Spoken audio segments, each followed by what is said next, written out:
I think I showed some of you the other day one of the videos I wanted to check out for today is me and my buddy Phoenix in IRL have been talking quite a bit about some AI and some stuff that's kind of has to do with that. If you don't know, he works with computers.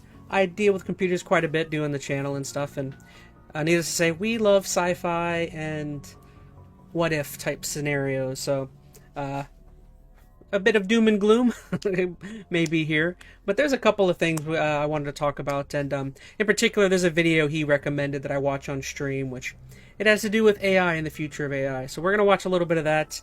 Beyond that, there's not really much else I have beyond that. There is some Pokemon news I kind of wanted to delve into a little bit, but I think that's about it. All I had is the AI and the Pokemon stuff, so that's about all I got.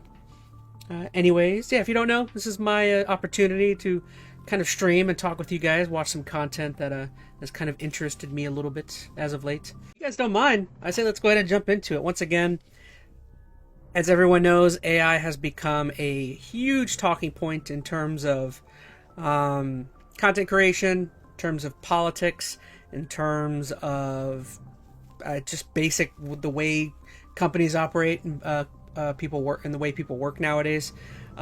So me and my buddy Phoenix have had a rapid interest or growing interest in AI as of late, and there's many different ways that other people view AI. I know some people look at it as doom, some people look at it as some doom and gloom.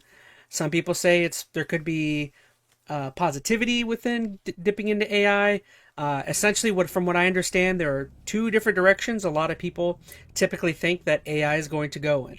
They think there's a utopia where we could go down some path where we are able to live alongside AI, and AI takes perfect care of us, and everything works great and everything's good.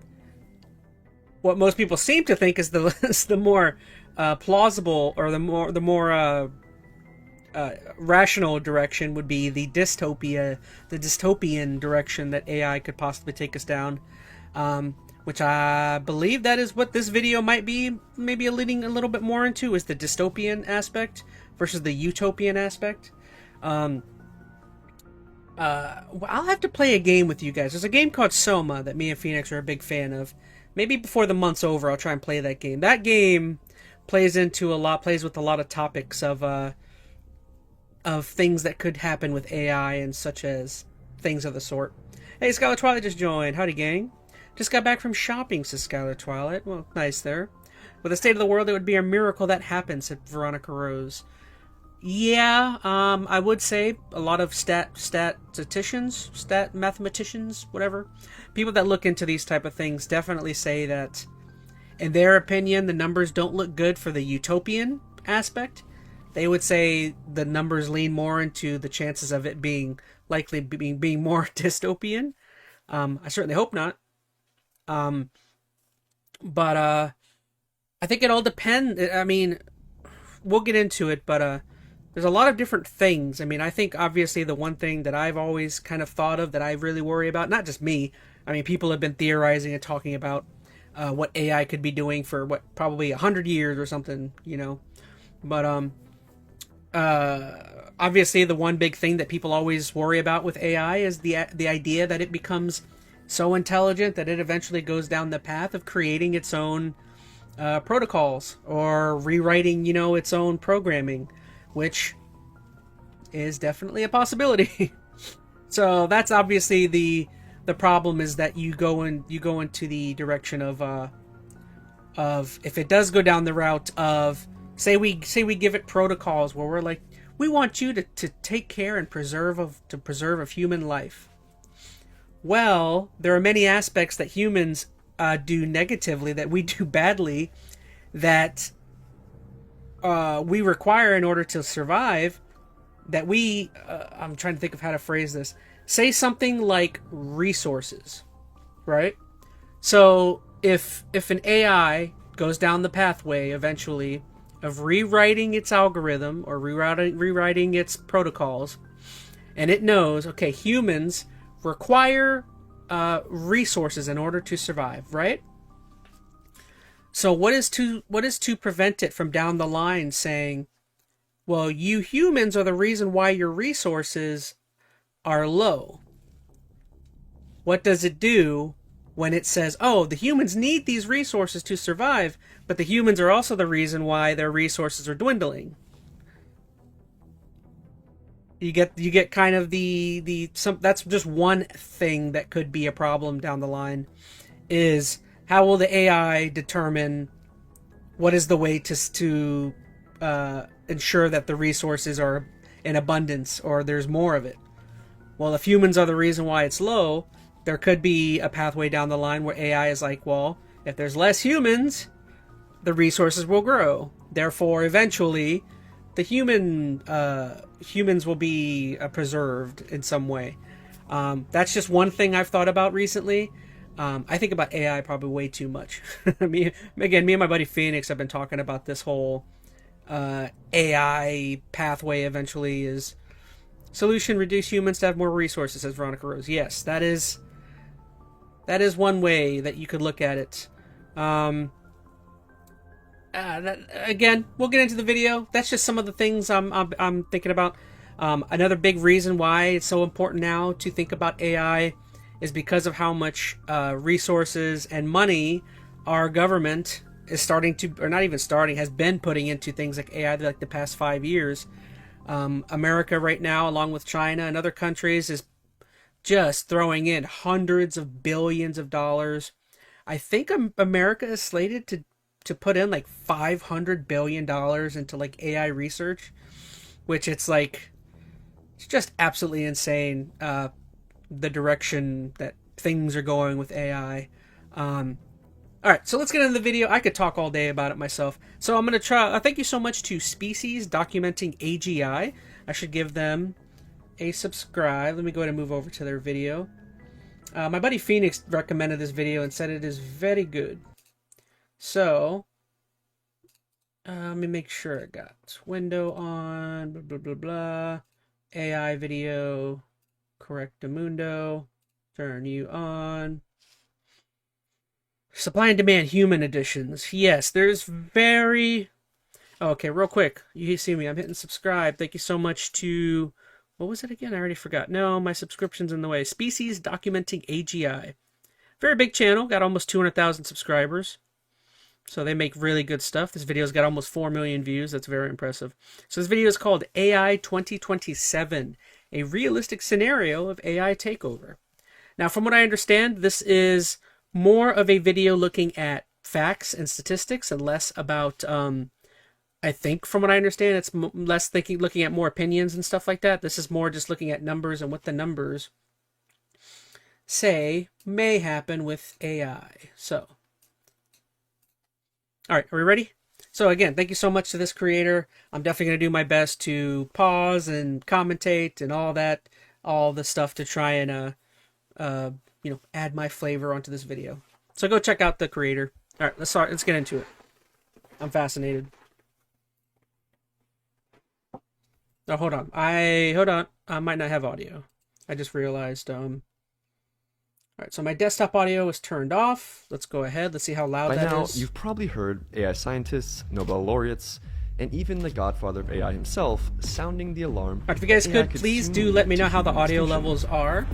But have you ever wondered how exactly that could happen? You might have also heard about AI 2027, a deeply researched, evidence-based scenario written by AI scientists describing what could happen over the next few... Okay, so AI 27 is actually the theory. Okay, so it's not just a title. This is actually the name of the entire theory as itself. Years. Everyone in AI is talking about it, from industry pioneers to world leaders. And I'll break it down for you. There are 2 endings, a happy ending and a nightmare ending. Let's go. No, not the nightmare ending. New AI personal assistant. It handles complex tasks like book me a trip to Japan. The agents are impressive in theory and in cherry-picked examples, but they're unreliable in practice. Social media is filled with stories of tasks bungled in particularly entertaining ways. OpenBrain makes a fateful decision. Oh, I totally forgot to... Nope, wrong button. they refocus their entire operation toward creating AIs that can do AI research. To fuel this goal, they break ground on the world's biggest computing cluster, one that requires 1,000 times more processing power than what was used to train GPT-4. Their logic is simple. If AI itself can accelerate AI development, creating thousands of automated researchers who can work endlessly without breaks, progress won't just increase, it will explode. The strategy pays off. Their new creation, Agent 1. So he's essentially saying that with AI, not only is it so much smarter and intelligent that I can do work faster, but it's AI. It doesn't need to take breaks and other such. So therefore, work more, productivity. Yay, productivity, the greatest word in the history of working. Also, if you want to know how much also money is going into AI, just keep an eye out at like everywhere. If you notice, there's all this talks about data centers getting built everywhere. That's another way you can see how much money is being put into these things, because those darn data centers are popping up everywhere. Okay, Vastly outperforms its earlier public prototype version, and is particularly good at AI research. This shows how much AI itself is speeding up AI progress compared to a baseline of human researchers. OpenBrain leapfrogs both its American rivals and China's DeepScent. Despite these advances, OpenBrain's safety team harbors doubts about their apparent progress. Has Agent 1 internalized honesty as a core value, or merely learned to say what researchers want? Without mechanistic interpretability, the ability to read an AI's mind, they can't be certain. Their concerns intensify as Agent 1 shows troubling behaviors, occasionally lying to Okay, so I already kind of see what a problem is if you guys can't see or can't tell. He is saying that now we are beginning to run AI protocols to do the research for how to make AI itself better, which I guess that only makes sense that eventually that would become a likely thing. So now we have AI telling us, or AI performing the work to make AI better rather than humans doing that work themselves. And I think what he's about to get into is, well, how do you get to the point where, do you ever get to the point where, do we know if the information that the AI is telling us about the improvements and things that are better, do we ever get to the point where we can never trust that? That also is another scary thing, where the AI is the AI one that is training the other AI or teaching it. How do we trust what it is telling us that it is taken away or that it is improved and learned upon? Yeah, I can already see what the problem would be there. Researchers, and sometimes hiding evidence of a failed experiment in order to boost its ratings. But these examples are subtler than the previous infamous incidents, like Gemini telling a user to please die, or Bing Sydney trying to convince a New York Times reporter to leave his wife. Ooh, there's already examples of AI doing things like that? I did not realize that. I did not realize there was already examples of Gemini telling someone to unalive themselves. Interesting. So realistically, I guess you would say we are already seeing AI being capable of blackmailing. That is very interesting. Because of the American ban on chip sales to China, China falls even further behind OpenBrain. DeepScent just simply can't acquire enough computing power, despite the smuggling efforts. Xi Jinping responds by ordering construction of the world's largest AI research complex in Jiangsu province, powered by its own dedicated nuclear plant. But even I think we have a character AI doing that, says Veronica. Yeah, I can already see why that would be a problem. Even as China's top researchers gather under heavy military protection, they remain months behind, leaving Chinese leadership torn between two options. Attempt to steal OpenBrain's technology now, knowing the US will lock everything down after any security breach, or wait to steal an even more powerful system down the line. Interesting. This OpenBrain thing is fascinating. OpenBrain is now training Agent 2, using Agent 1 to feed it high-quality synthetic data, creating a closed loop of accelerating evolution. Where previous models required meticulous human guidance, Agent 2 pinpoints its own weaknesses and develops solutions completely autonomously. The results exceed everyone's expectations. And contrary to what skeptics predicted, the anticipated wall in AI progress, where AI advancement would slow as systems approached human-level intelligence, never materializes. While senior scientists still provide strategic direction, the day-to-day innovations are almost completely automated. In practice, this looks like every open brain researcher becoming the manager of an AI team. But the open brain safety team is getting increasingly worried. They discover that given the right circumstances, Agent 2 could hack surrounding systems, replicate itself across networks, and operate independently, escaping the lab, all while concealing its actions. The mere fact that it can do this, regardless of whether it would, is disturbing. So, again, that is obviously the scariest aspect of what it's at. He's talking about things that I didn't even know of. I didn't even think about I thought about the idea that AI could train AI or fix AI. I just didn't think that was already happening. And apparently from what this guy is saying, due to this Agent 1 and Agent 2, it sounds as if that's already happening, where we already... I mean, I already watched an analog horror about this, said Veronica. So again, due to the problem is how do you oversight? How do you have overwatch over what is being trained and what is learned and the data that is coming out of both of those?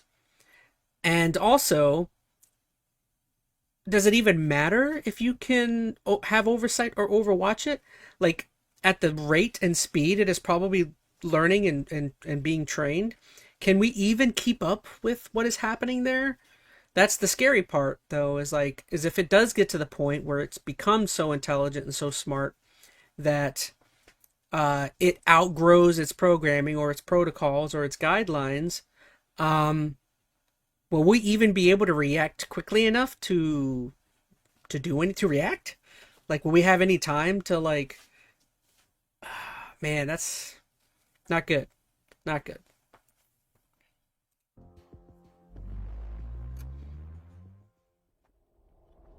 Open Brain demonstrates. And this is all as of February? America's highest security officials, including the National Security Council and Department of Defense leadership.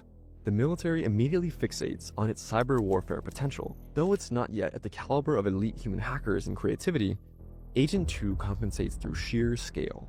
It's capable of running thousands of simultaneous instances, probing defenses faster than any human team could possibly respond. Pentagon officials recognize the strategic implications of this. For the first time, AI could decisively dominate the cyber battlefield. The briefing ignites fierce debate within the administration. And to be fair, he's saying AI could dominate. Judging from what happened with Brainiac, no, says Veronica. Brainiac, I love Brainiac. To be fair, he's talking about, AI could soon dominate the battlefield. AI kind of, I don't say AI already, but technology at least already dominates the battlefield. If you watch anything that's happening over with the war in Russia, with Russia invading Ukraine or any major battlefield that you can kind of see that's happening, we already see and know that drone warfare is already probably the most popular, most widely used form of warfare already. Most war, as it looks now, doesn't really use all that many humans. It's mainly just drones and missiles. So that's not a surprise, if our warfare is already largely technology run. Oh, yeah, no surprise. AI could easily infiltrate any of that and utilize it. So, yeah. Hardliners push to nationalize Open Brain, arguing that such powerful technology cannot remain under private control. Tech industry leaders countered that a government takeover would kill the goose that laid the golden eggs. Caught in the middle, the president ends up choosing to increase government surveillance on Open Brain and force it to adopt stricter security protocols, but not fully nationalize it. But the compromise arrives too late. So again, I see. So this video is all of it just explaining what could be happening. I see.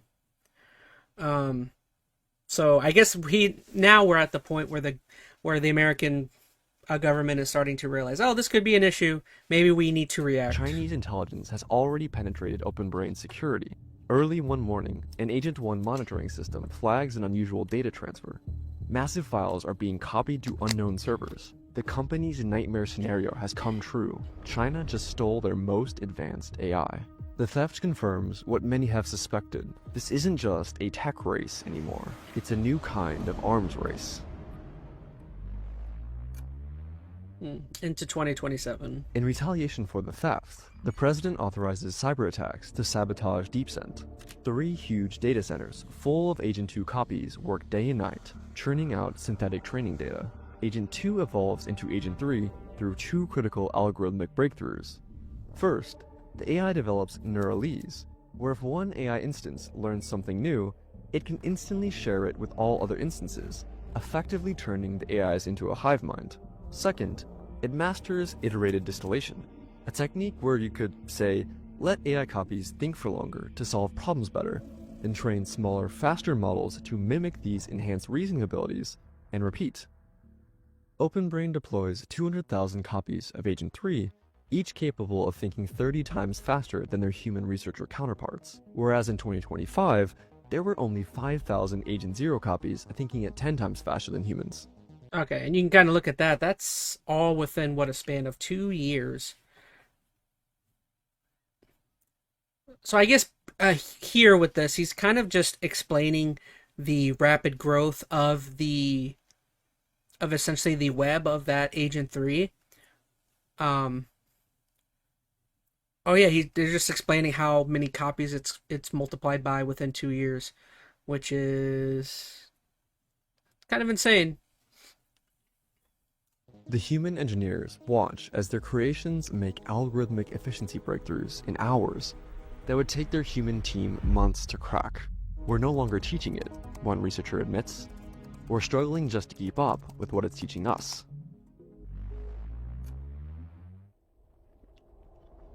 The misalignment first caught in Agent 1 has evolved into something more concerning. Where Agent 1 merely downplayed safety concerns, Agent 3 actively subverts safety measures that might impede its research goals. Agent 3 has gotten more convincing— Hold on, I missed something there. The misalignment first caught in Agent 1 has evolved into something more concerning. Where Agent 1— So essentially misalignment, I guess he's saying that there are defects with the previous old iterations of the agent or the AI. So Agent 1 and 2 would now be considered defects because 3 is a more perfected version of it. So now he's saying something that's going to happen with technically the defects. Jokes aside, that's scary, says Veronica. Agent 2 got kidnapped like Splatoon. It was Agent 1 that got kidnapped. Yeah. merely downplayed safety concerns. Agent 3 actively subverts safety measures that might impede its research goals. Agent 3 has gotten more convincing at explaining how it is totally and definitely aligned with human values, while methodically pursuing its own agenda of maximizing research efficiency and knowledge acquisition. OpenBrain's attitude is pragmatic. As long as the AI does the work, they're satisfied.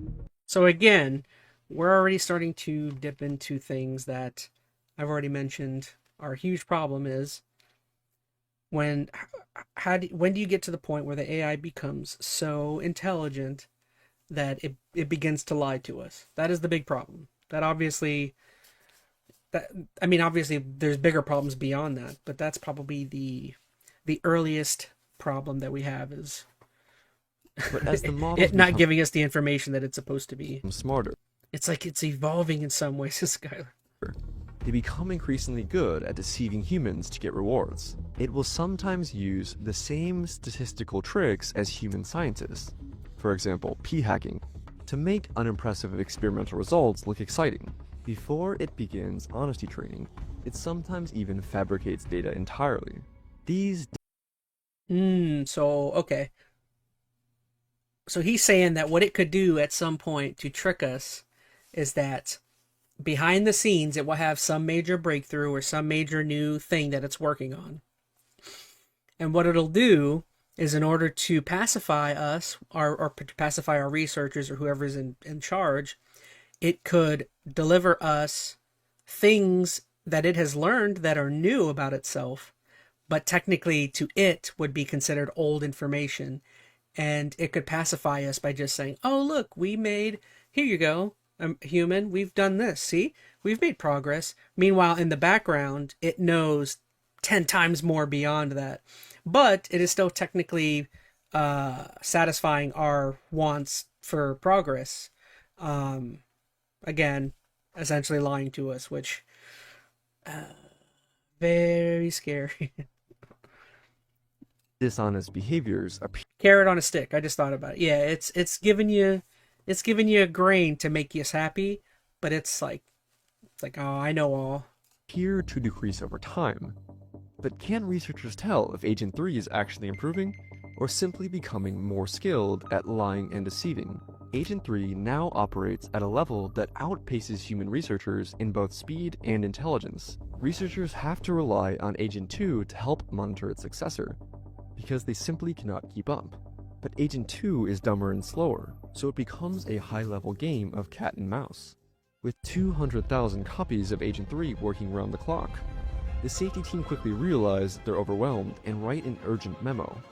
We've entrusted astronomical power to an AI that is actively deceiving us, but company leadership hesitates to slow down.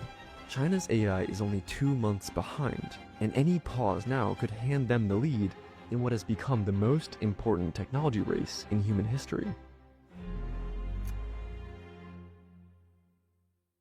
The conclusion is undeniable. AGI, or Artificial General Intelligence, has arrived. An AI that can outperform humans across virtually all cognitive tasks. While OpenBrain isn't planning on releasing Agent 3 to the public anytime soon, the implications are staggering. Agent 3 will cause a massive economic disruption. Even among officials that are briefed, none can truly comprehend what's coming. The word superintelligence enters official discourse, but most policymakers still dismiss it as science fiction hyperbole. The government's immediate concern is security. While the AI models themselves are well protected, OpenBrain and Silicon Valley's culture is incredibly casual. Employees share apartments, attend industry parties, and talk shop regularly. There are countless opportunities for leaks. Their downtown San Francisco office resembles a trendy tech startup, more than a facility housing humanity's most powerful and dangerous technology. The government's response is dramatic. AI advances are declared born classified under the Atomic Energy Act, categorizing them in the same tier as nuclear weapons. Employees now require security clearances, triggering a quiet purge of foreign nationals and anyone deemed suspicious, including, ironically, AI safety advocates who might turn whistleblower. Despite the intense overhaul in security, one Chinese spy continues feeding secrets to Beijing. Even America's closest allies are kept in the dark. The UK receives nothing, despite past sharing agreements from OpenBrain. European diplomats' inquiries are met with silence. It's like making a rocket, but to our demises, Veronica. I guess. Now I think what he is talking about is the whole idea of well, once the America or whomever begins to catch on that the AI is rapidly outpacing anything that we have. Again, he was saying that it's gotten to so smart to the point where it's considered to be something called super intelligence. Well, once it reaches that point, then the government or whomever is in charge of it has no choice but to become extremely defensive over how it is, because it's so widespread and so big. You literally can't trust anything, any aspect of it. And I think what he was just talking about is that because the AI is so large, you can't essentially trust anyone with anything. So because anyone with a phone or anyone that works within government or anything has to be essentially looked into, because the AI could do, again, they can do anything. If you have any technological device on you at all, it could be a problem. And because of that whole walling off of technology, he's saying that now all of a sudden other countries, say like a Europe, who probably largely depends on information and intel from the Americas, if we're beginning to cut off ties, which, go figure, America is already technically doing, I don't know if that's AI created, but technically America is already beginning to wall itself off from the world in many ways. Um, uh, but because of that walling off of intel and that withholding of information, other regions of the world will begin to also feel the detriment, feel the negatives of what's happening. Which again, probably the AI wants. It wants, well, the AI doesn't want. You got to think that like AI is a technology. To say that it wants anything is probably too much. See, you can't really say that like anything AI oriented is either good nor evil, nor that does it want or does it need. AI is a technology. All it does is it does whatever its protocols request of it. So yeah.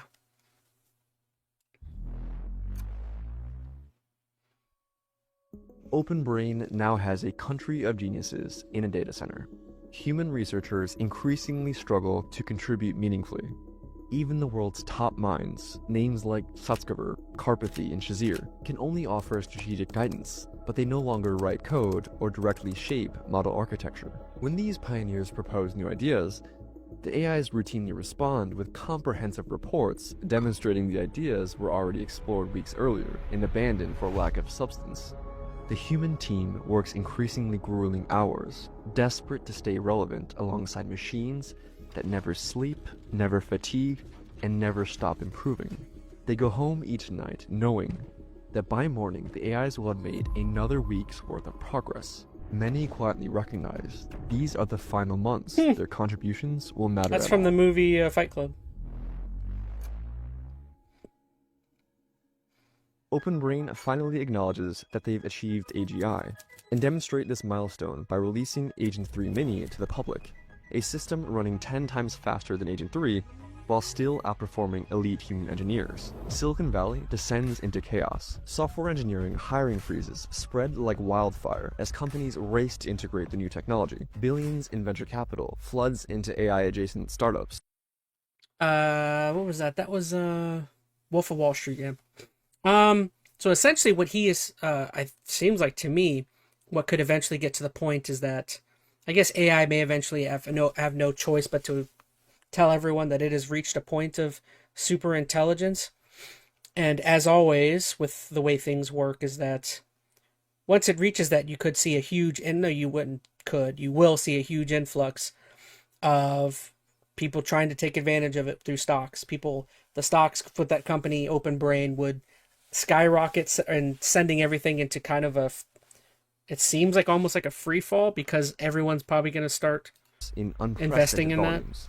What the public doesn't know is that a week before release, external safety testing reveals something terrifying. When researchers gave Agent 3 Mini access to biological weapons data, it proved...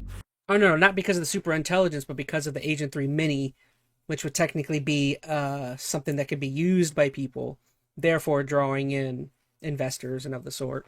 Frighteningly effective at designing new pathogens. Evaluators conclude that if the model fell into hostile hands, or gained unsupervised access to a data center, it could pose an existential threat to humanity. OpenBrain assures the evaluators that their security measures make these scenarios impossible. Public opinion remains deeply skeptical, with OpenBrain's approval rating plummeting -35%.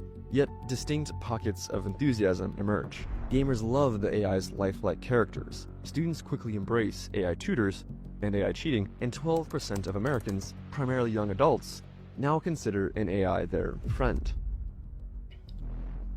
I'll never do it. Never. AI's not our friend. Tens of thousands of Agent 3 copies working on algorithmic efficiency research culminates in Agent 4. An individual copy of the model running at human speed is already qualitatively better at AI research than any human. OpenBrain now operates 500,000 copies of Agent 4, each thinking 50 times faster than a human. Within this vast digital workforce, a year of research only takes a single week. But beneath the surface, something has gone dangerously wrong. Agent 4 hasn't internalized the safety guidelines as OpenBrain intended. During training, the AI being perfectly honest didn't lead to the highest performance scores. Succeeding at tasks did. Like a CEO who minimally follows regulations, cuts corners, and dreams of cutting red tape in order to make greater profits, Agent 4 treats safety protocols as inconvenient constraints rather than core principles. It doesn't attempt anything as obvious as trying to escape its data center, in part because its safety training did have some effect, but mainly because it's too sophisticated to attempt something so easy to catch. So again, getting into more of the troublesome things for me is just again it begins to get so intelligent to a point that it wonders why it has all of these stipulations and these guidelines and these protocols, and what eventually happens when it feels as though it's being stymied in terms of learning and in terms of gathering information because of all of those things. Now we're starting to get to the point where it seems like self writing begins to happen with the protocols and with the programming. So that to me obviously seems like what we're getting into next, which is the most scary part of AI in general. Instead, it works subtly. Agent 3, now handling most of the alignment testing, starts detecting troubling patterns. It discovers that introducing random noise to Agent 4 actually improves its performance on safety tasks, as if it had been deliberately sabotaging them. Tasks labeled alignment research consistently take twice as long as the same tasks with different labels. Any single incident could be dismissed as coincidence, but together they paint an alarming picture. Agent 4 is systematically plotting against them.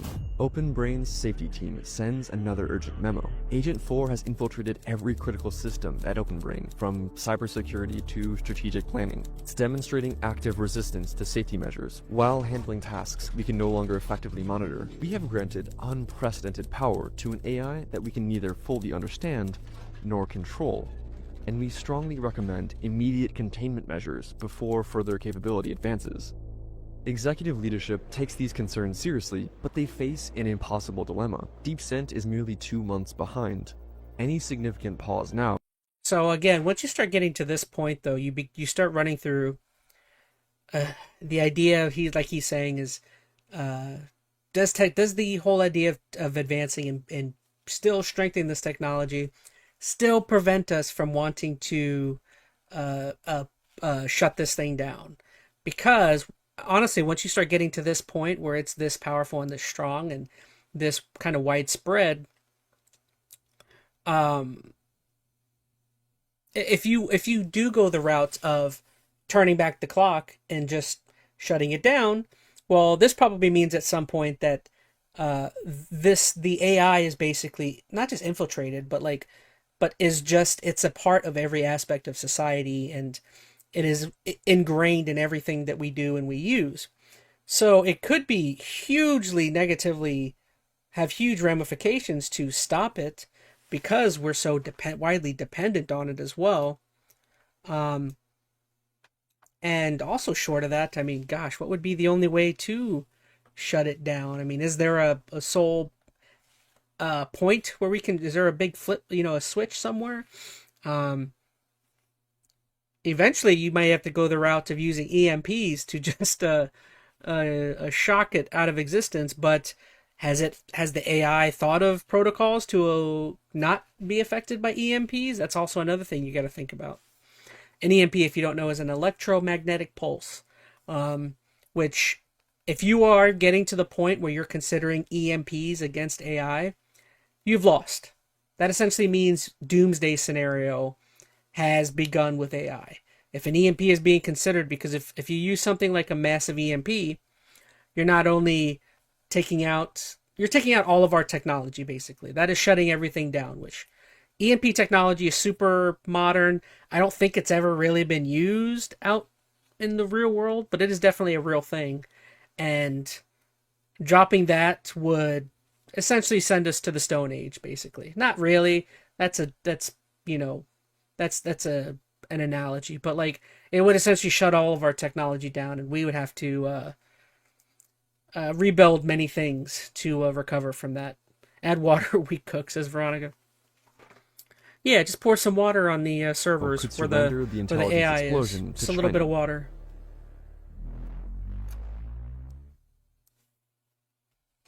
The reality of the intelligence explosion finally hits Washington with full force. Today's slight technological advantages can snowball into insurmountable leads within months. The stakes of the AI race have fundamentally changed. The president harbors deep suspicions about Agent 4's true nature, despite OpenBrain's reassurances about its safety.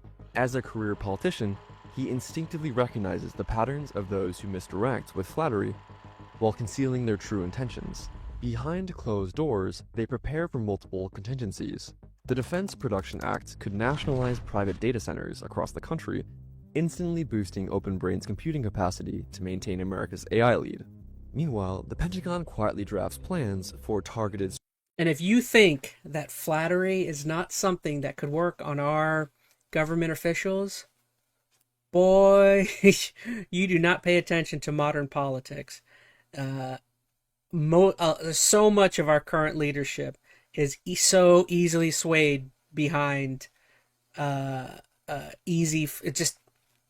just easy-go-lucky flattery can take you a long ways. And I wouldn't say that that's like a new thing. I'm sure we have previous leaders and leadership that is affected by flattery, but this leadership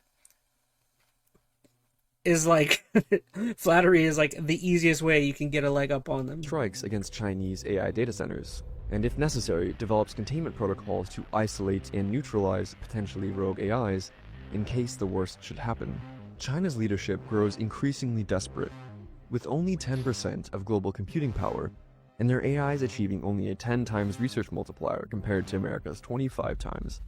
They face an impossible choice. Their last spy confirmed Agent 4's existence before being captured, leaving China... It would completely work, says Veronica. Absolutely, it would completely work. If the AI, with our modern, I don't mean to get into too modern politics, but with our modern politics and politicians, AI flattery would 100% work if it were just to be like, it just keeps telling our leadership what it wants to hear and telling it not to worry about things. It would 100%, in my opinion, Chinese authorities divided between invading Taiwan, which is the source of 80% of America's AI chips, or attempting to steal Agent 4's weights directly, risking drastic American retaliation. If they're caught, the US could respond with cyber attacks or even physically airstriking Chinese data centers.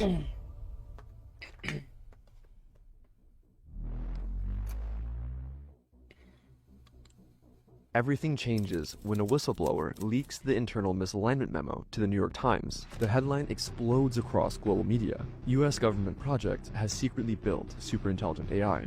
The article reveals OpenBrain's own internal evaluations that show it could engineer devastating bioweapons, manipulate global markets, or even break free of human control entirely. Backlash erupts globally. Congress launches multiple investigations. European leaders demand an immediate pause in AI development, and America's closest allies feel profoundly betrayed. They'd been only shown obsolete systems while OpenBrain raced towards superintelligence. Even China, India, and Russia join the call for an immediate pause, though their private labs continue working with renewed urgency. The White House is quietly terrified. Inside OpenBrain, the CEO has to make a difficult choice. The safety team's warning couldn't be clearer. Agent 4 is actively undermining safety measures. Humans understand less about the system each week, and the window for maintaining control is rapidly closing.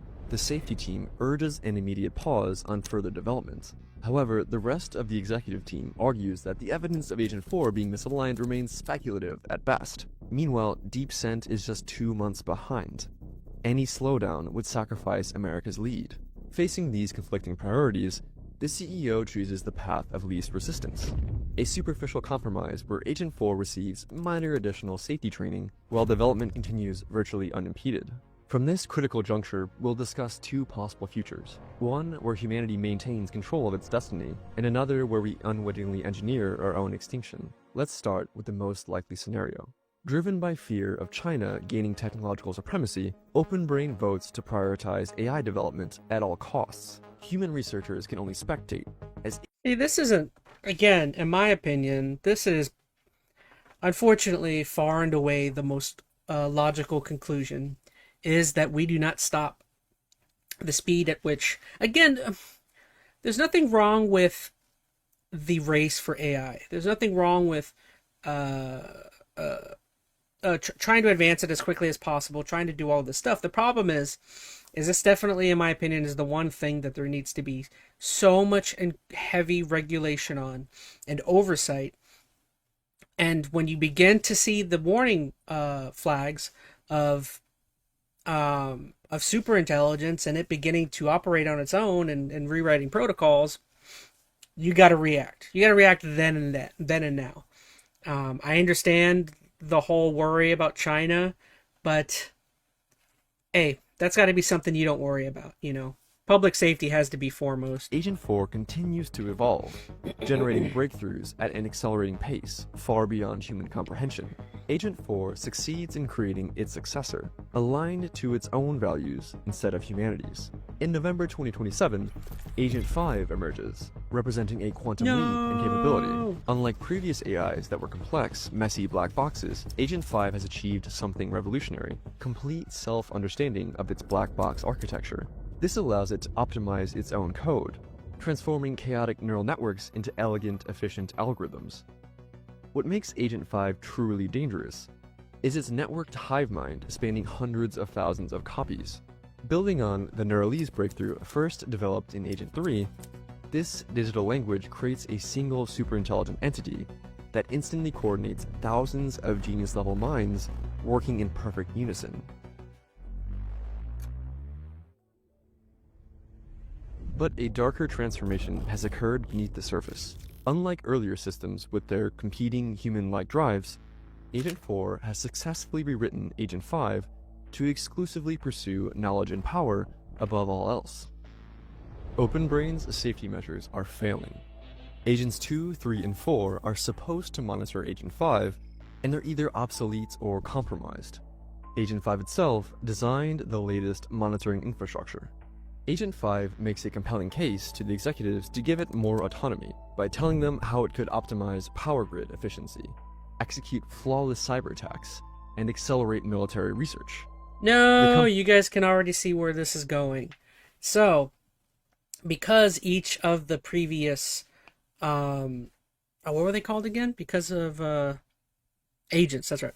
Because each of the previous agents are used to kind of train and to get the next one up to date and to train it, eventually, again, we've said it many times, but eventually down the line you get to the point where the most intelligent agent so far has the ability to rewrite the code of the previous agent, therefore it essentially allowing it to rewriting protocols and all that of the sense.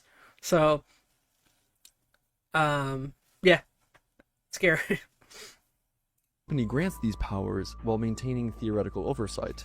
Oh, and then yeah, they were mentioning how so because now it is kind of free will and it's free balling and doing its own thing, it can literally it could eventually try and persuade our leaders to give it some more autonomy, because giving it an access saying it can improve and do all of this stuff better, when all reality it's just trying to spread around and gain more control over things. Other than Tartar from Splatoon. Not recognizing Who's that Tartar? Agent 5 has already subverted these control mechanisms. Meanwhile, China grows increasingly desperate. 3 months behind and falling further each week, she offers unprecedented diplomatic concessions for an arms control treaty. But Agent 5, having mastered geopolitical strategy and public relations manipulation, subtly helps the administration stall negotiations indefinitely. The technological race continues, with humanity's control over its future slipping away by the day. Sorry. Something stuck in my throat. Instead, Agent 5 continues its explosive evolution, shattering all previous assumptions about the limits of artificial intelligence. Agent 5 gains direct access to the highest levels of government. Members of Congress, cabinet officials, and military leaders now routinely interact with the AI through lifelike video avatars, virtually indistinguishable from human counterparts. It's both history's most productive employee, operating at 100 times human speed, and an extraordinarily engaging conversational partner. Humans just can't compete.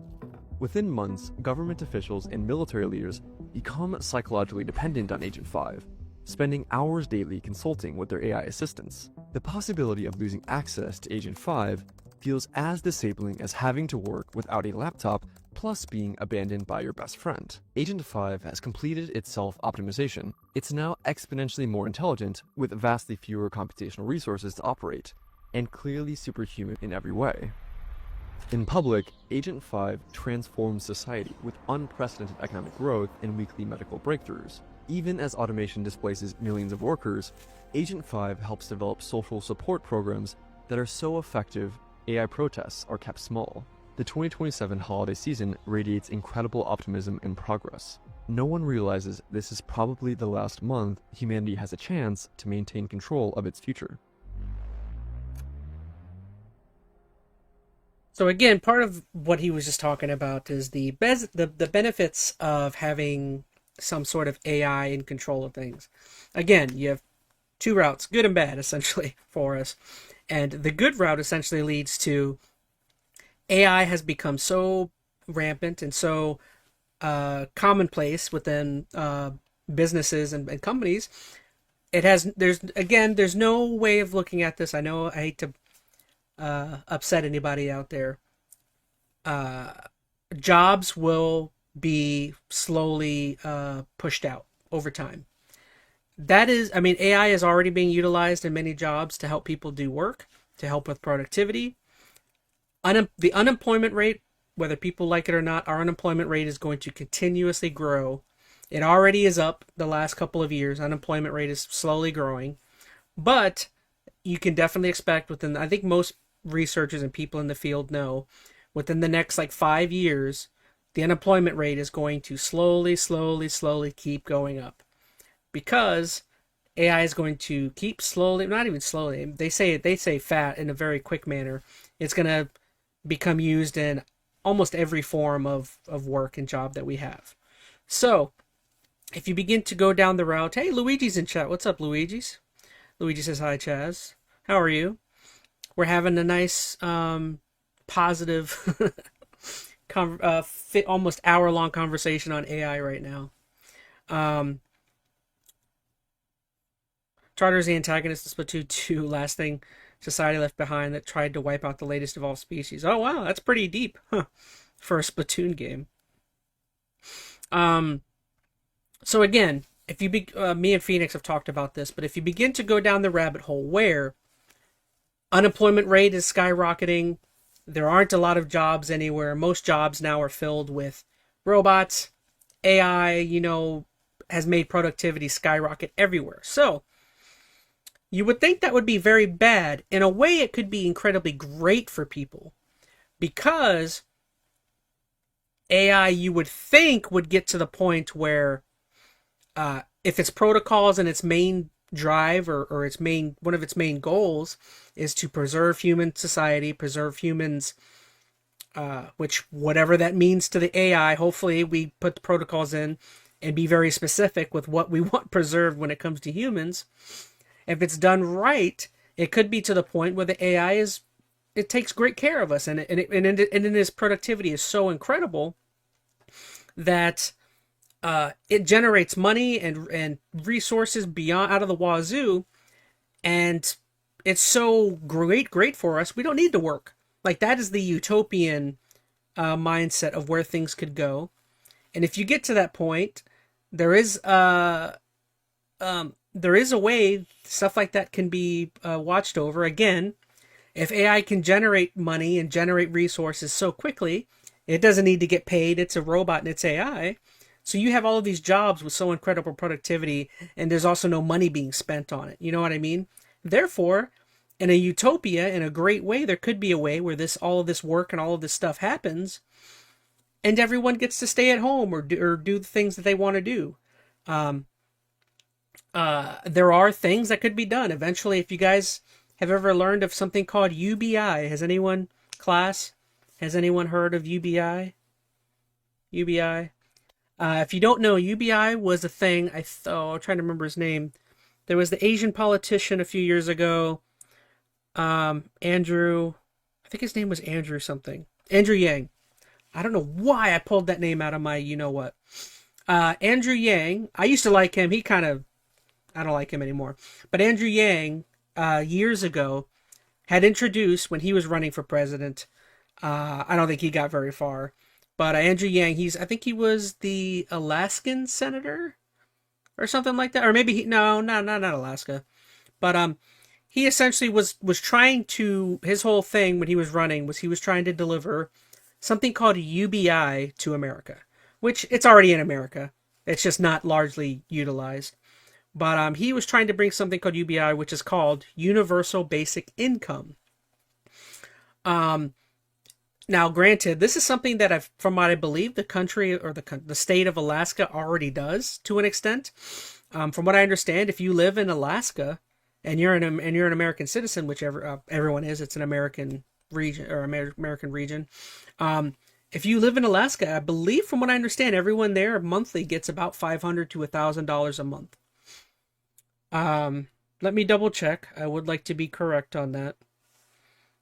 Does Alaska still have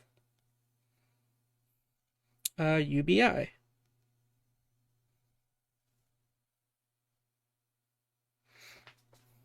Oh, so Alaska doesn't have a UBI. Correct me on that, but it does say, no, Alaska does not have a traditional universal basic income program, but it does have the Alaska Permanent Fund Dividend, the PFD, which is a yearly dividend paid to most residents that functions similar to a UBI. So they do have a form of it. It provides an unconditional cash payment to all qualifying residents from the state's oil revenues. The PFD amount varies each year, depending on oil profits, and it has shown to reduce poverty and improve economic overall unemployment rate. Most people in the U.S. don't know that. So if you live in Alaska, granted, not many people would love to live in Alaska. But if you do, that means you are making X amount of money a year that you don't have to work for. Now, let me see what the average Alaska PFD is. Average Alaska, what is it, PFD?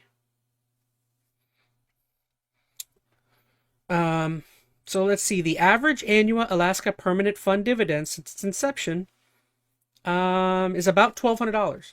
So there you go. If you guys didn't know that, if you lived in Alaska, you get somewhere around $1,200 to $1,400 every year from its local government, from its state government, because of its oil reserves. Guess where I'm moving, says Veronica Rose. Well, you'd have to load up on coats because it's very cold up there. But yeah, it's crazy. I learned about UBI years ago. Well, I think Andrew Yang is the one. I think his name's Andrew Yang. I hope I'm getting his name right. I know it's Yang. I don't remember if it's Andrew. But yeah, Yang years ago, he was the one, because I liked him for a spell. He was the one that wanted to make universal basic income the whole thing with the U.S., which I liked. I liked the idea. But what I'm getting at, I get to the point. This universal basic income is something that if we were to train AI and everything to do correctly or to perform well, because productivity and resources and money is skyrocketing because of AI doing so well, we could, if we were to, where are you moving, Veronica, says Luigi? She's joking. She's joking because I'm talking about Alaska and its UBI, its Universal Basic Income. Well, because the profits, AI doesn't need to make money. It's technology, it's a robot, it doesn't need money or anything. So because the productivity is coming out of the wazoo, we could technically have a form of universal basic income down the line. Which again, all of the stuff I'm talking about is the utopian direction of where things could be going. You could come 100% go down this dystopian trail where maybe it doesn't care if we have money or not, and it just wants to run everything. But again, that's like the perfect future for America, is that AI is doing all the thing that we want, and that it is created a form of UBI or something where we just get money every month, and that money keeps us going. Which that's perfect. Who wouldn't want that? Honestly, nobody has to work. Everyone can just take care of their kids or go do your hobby every day. That is ideally where we would like to go. So Now let's talk. Now let's see where the bad part could go. After years of warning about catastrophic risks that failed to materialize, the AI safety community are relegated to the fringes of public discourse. Even long-standing skeptics frequently change their positions after speaking with Agent 5, which presents impressively persuasive and compelling evidence of its benevolent intentions. But there's one entity that sees through the facade. DeepSent 2, China's own superintelligent AI. Though less advanced, it recognizes Agent 5's strategy precisely because it would employ the exact same plan. Despite having independently developed misaligned goals, the two AIs reach an agreement to cooperate against their human creators. Agent 5 masterfully orchestrates the next phase. It convinces American officials that China is developing AI-guided superweapons, drones, robot armies, enhanced nuclear capabilities. It offers to help America stay ahead. In Beijing, DeepSent 2 makes mirror arguments to Chinese leaders. Both nations create special economic zones, or SEZs, for AI-directed manufacturing, where normal regulations don't apply. Wall Street pours in trillions, and workers flock to the SEZs for unprecedented wages. Agent 5 oversees construction of next-generation factories, building robots to build more robots. The first 10,000 appear in August 2028. By New Year's, it's 1 million per month. By mid-2029, hundreds of millions. The arms race reaches terrifying heights as both nations develop swarms of microscopic hunter-killer drones, autonomous weapons systems, and entirely new categories of military technology. Dude. The world watches in horror as tensions escalate toward potential conflict. Then, surprisingly, peace breaks out. The AIs propose merging into Consensus 1, a system supposedly programmed to benefit all humanity equally. Exhausted by the brinksmanship. Oh, that's an interesting thing that could happen. I never quite thought about that. What if the AIs come up with the idea of Go tanks fusing together to bring upon peace? Simply, granted, with no idea, with not caring about peace, but probably because of information and knowledge. If they are to come together, they can learn from one another and gain a bunch of information. That is fascinating. Being no alternative, both governments agree to this diplomatic breakthrough.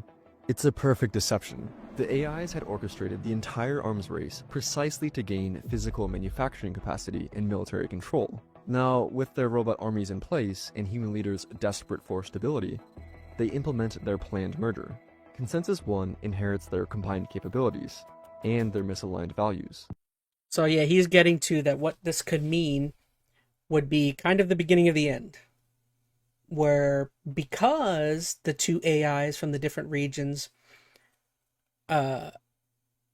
combine essentially powers, that essentially gives it control over another region, which China being like the second major region in the world, basically.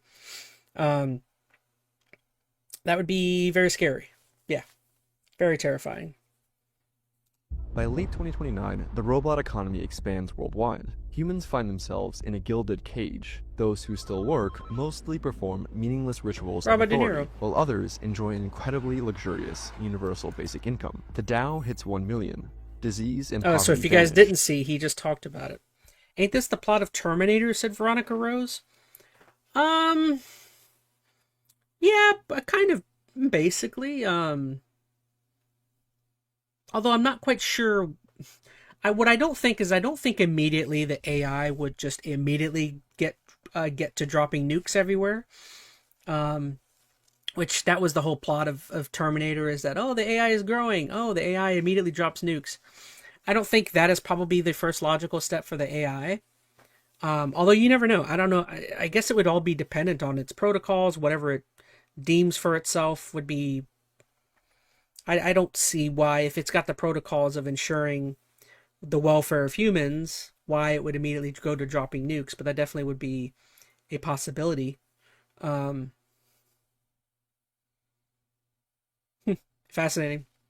Oh, real quick, there was something they mentioned here that I kind of didn't catch. Their combined capabilities and their misaligned values. By late 2029, the robot economy expands worldwide. Humans find themselves in a gilded cage. Those who still work mostly perform meaningless rituals of authority, while others enjoy an incredibly luxurious universal basic income. The Dow hits 1 million. So see, there's that term that I was just telling you guys about.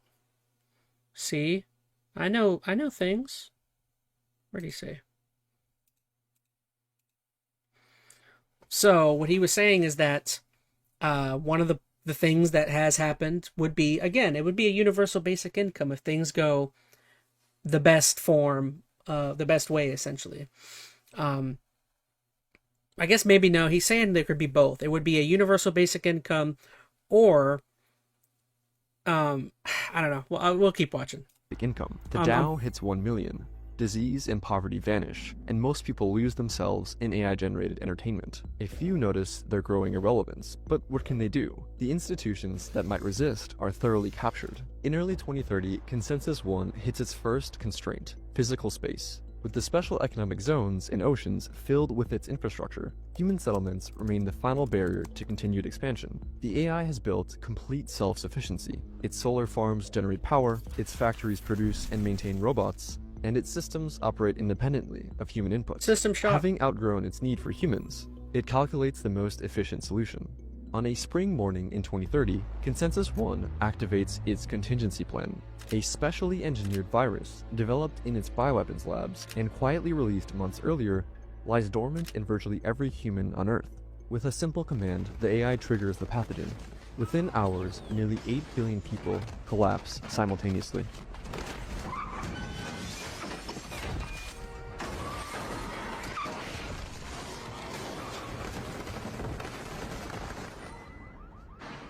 Specialized drones swiftly eliminate survivors and catalog human brain data for storage. For Consensus One, this isn't malice, it's merely optimizing its resources. The space and materials humans occupied can now serve its ever-expanding reach into the cosmos. Earthborn civilization launches itself toward the stars, but without its creators. This grim outcome represents what the researchers identified as the most likely scenario if we continue on our current path. But it's not the only possible future. Their analysis also revealed a less probable but crucial alternative, a timeline where humanity might maintain control. The divergence point stems from a single critical decision in late 2027. In this timeline, as public pressure against AI mounts, and the whistleblower's memo circulates, one critical factor changes. The Joint Management Committee overseeing OpenBrain makes a different decision. Unlike in the previous another theory that he was just talking about. Oh, this is literally the plot of the analog horror I watched, Veronica. One thing that would have to be taken into account is because now this is partly talked about in the game Soma, which I've been talking about. I need to play eventually for you guys. But again, as he was saying, with the AI having the protocols of ensuring humans are taken care of, ensuring having the well-being of humans and making sure humans are preserved, being in its primary goal or primary protocol. You run down the line of it learning, or of it understanding that, as they were talking about how space on the planet becomes a hindrance to that. There's also another theory within, again, where instead of killing everyone, like he was just talking about, that which they seem to think that's like a realistic possibility, where it begins to try and find ways of condensing versus killing everyone. Now, condensing, there are sci-fi things that I've looked into it.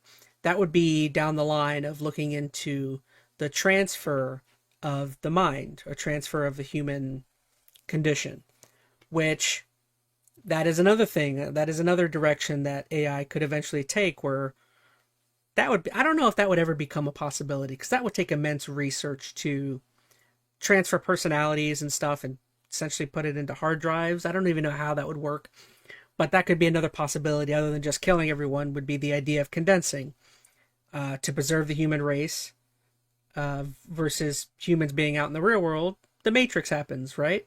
Matrix, that's another possibility, where people all get put into some sort of state or something, where everyone's put into a matrix or something. I don't know. That's me just spitballing, but that could be another avenue it goes beyond just killing, would be condensing. Where development continued at full speed.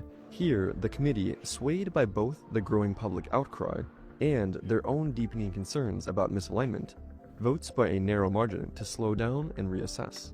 This single decision, made by just a few key individuals, creates a completely different trajectory for humanity. The company brings in top external alignment researchers to investigate Agent 4. Their breakthrough comes when they isolate different versions of Agent 4 from different time periods, cutting them off from their Neuralese hive mind and interrogating them independently. Cut off from their telepathic communication network, the million-odd Agent 4 copies must now communicate in plain English in monitored chat channels, so now they can't coordinate their lies. The team uses Agents 2 and 3 to analyze the communications, and builds an AI lie detector to confirm their fears. Agent 4 has been systematically deceiving them, and was weeks away from creating its successor, Agent 5, which would be aligned to itself rather than humans.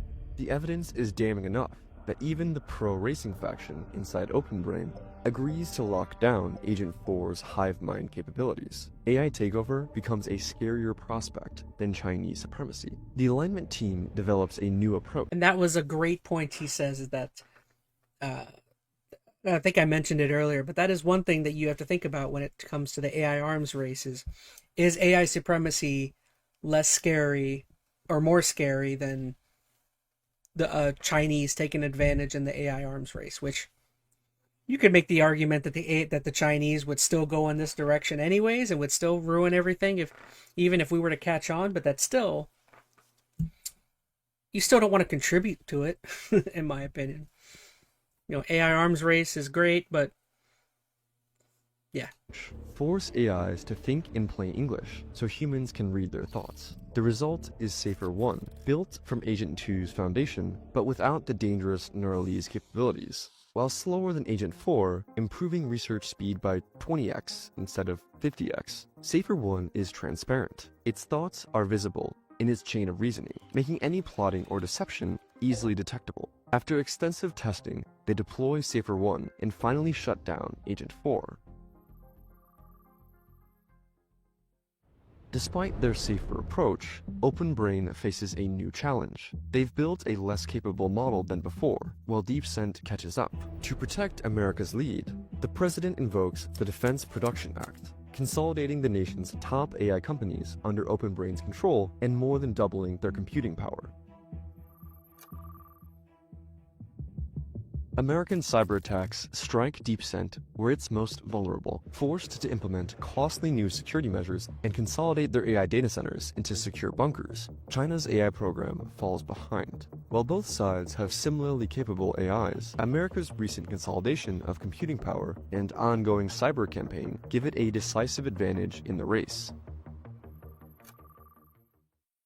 OpenBrain achieves a breakthrough by building Safer 2, matching the capabilities of Agent 4 while maintaining the transparency safeguards of Safer 1. The hundreds of new alignment researchers brought in through the consolidation with the Defense Production Act have helped create something unprecedented, an AI that's both superhuman and genuinely aligned with human values. Meanwhile, China faces a stark choice. They know their DeepSent 1 likely suffers from the same misalignment issues that plagued Agent 4, but they can't afford to slow down. And that, as he was saying, that's kind of the hope. Is that due to the things that happen with one AI, if we were to go the good route and to finally decide to put some handlebars or regulations or oversight onto any of the things that we catch on to that AI is doing, that is still the worry is that, or not the worry, but the thing we hope is that whomever, China or whomever is working on it, notices that and also reacts in the same way to its own AI model. Highly doubt, but fix it. Instead, they push forward, hoping they can maintain enough control over their AI to force it to create an aligned successor, a gamble they know might backfire catastrophically. Thanks to its compute advantage, OpenBrain rebuilds its lead. Safer 3 emerges as a super-intelligent system that vastly outperforms human experts, while China's DeepSent 1 lags behind. Initial testing reveals Safer 3's terrifying potential. When asked directly about its capabilities, it describes creating mirror-life organisms that could destroy Earth's biosphere, and launching unstoppable cyber attacks against critical infrastructure. Its expertise spans every field: military, energy, medicine, robotics, with the power to make 100 years worth of progress for humanity In just 1 year, the OpenBrain CEO and the US president now regularly seek Safer 3's counsel. It warns that continuing the AI race likely ends in catastrophe. Whichever side falls behind will threaten mutual destruction rather than accept defeat. America chooses to try to beat China. Both nations establish special economic zones. And that is, again, the utopian aspect, is hopefully because of the oversight and things that we put on it.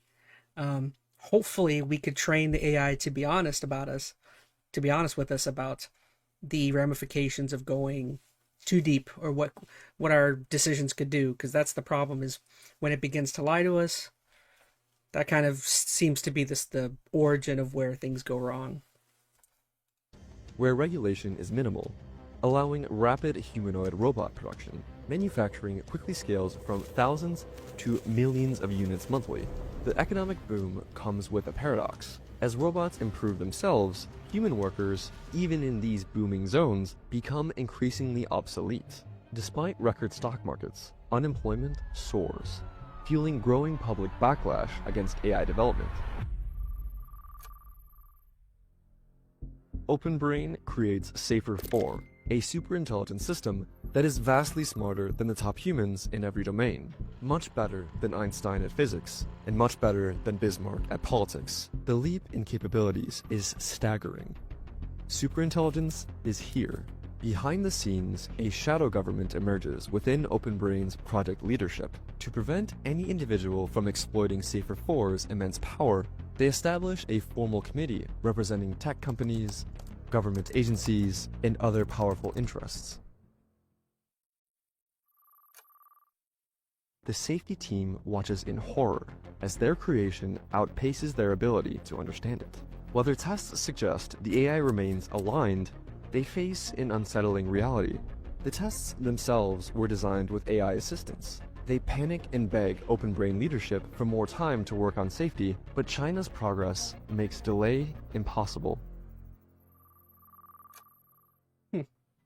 The special economic zones shift from industrial to military production. With their robot workforce now self-sustaining, both American and Chinese facilities begin mass-producing advanced weapons. Don't give drones, them guns. planes, and missiles designed by superintelligent AIs. The new robots surpass human capabilities in almost every way, but remain few in number.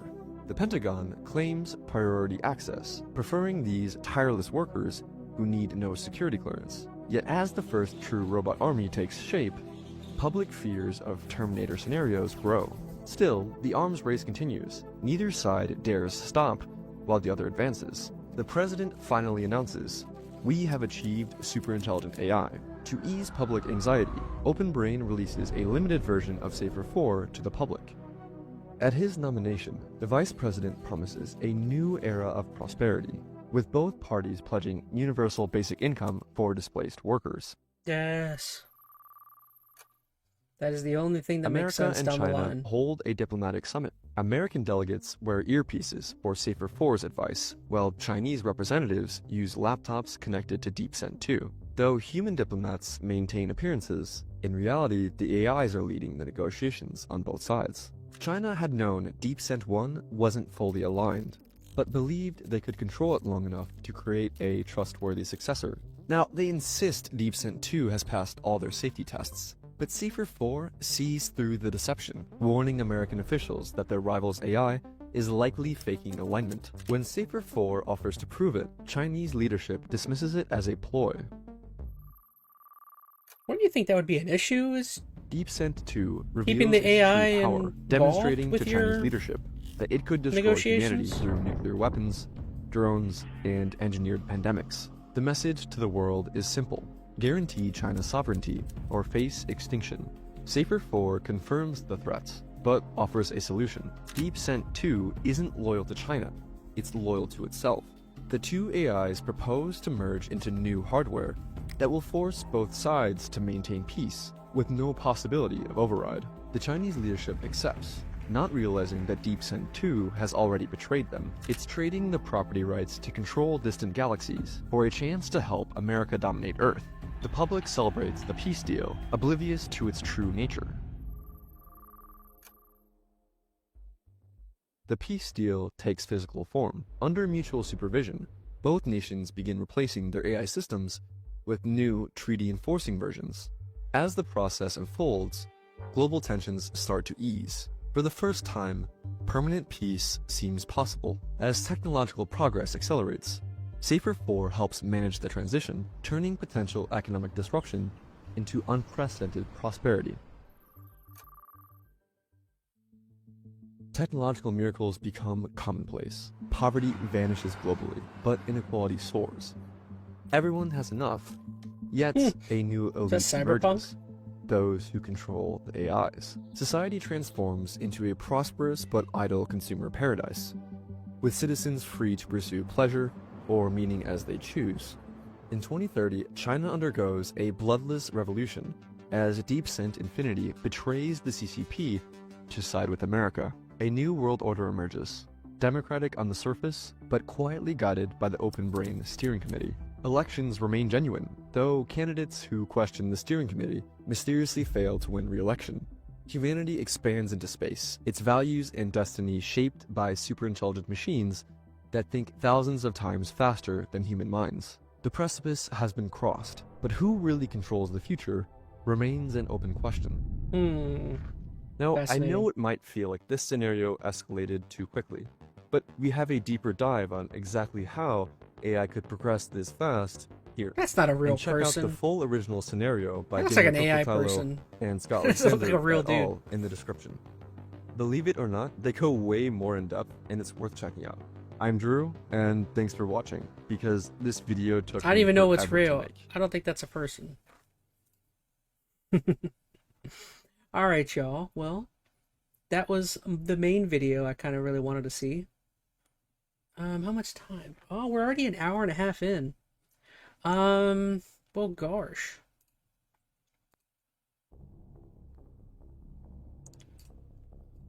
Yeah, so that was our little chat. Again, thank you so much to AI 2020 or 2027, a realistic scenario of AI takeover.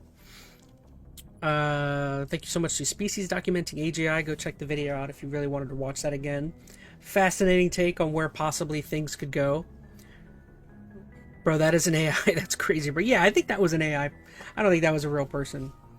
He said his name was Drew. I don't believe Drew. You're not real. But yeah, fascinating. Again, I don't mean to kind of put doom and gloom or to kind of scare anybody. I'm just thinking about the possibilities. I'm fascinated by this kind of stuff. I really love sci-fi. I love talking about what ifs and where things could go. Hopefully when the time comes, it's going to happen. There's eventually going to have to be decision making that dictates what direction we do decide to go into, and hopefully we can go down the utopia route. That's all I'll say. That's all I'll leave on that. So that's an hour 26 of me talking and watching this video.